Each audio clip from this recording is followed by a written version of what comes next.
Assalamualaikum sampurasun. Aya syair nu didamel ku sepuh kapungkur tapi isina siloka.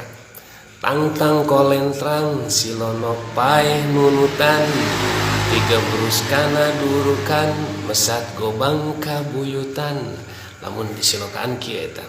Jalma lamun geus lieur bingung hirup di dunyana ya, teu merenah dina titincakanana oleng ku urusan dunyana ya. Poho lali urang dina ibadah nu sabenerna maka biasana kitu tah. Ya dina hirupna. Bisa-bisa siga silonok paeh nunutan. Eueuh kahayang cicing putus asa kadituna nya. Lamun geus seperti kitu hati-hati, biasana jalma nu geus kitu mah bakal tigeblus kana durukan alias calona neraka. Lamun mung urang tigeblus kana durukan, pesat gobang kabuyutan. Naon? Sok balikeun deui hate urang ka Allah sing urang tuturkeun pitutur Rasul.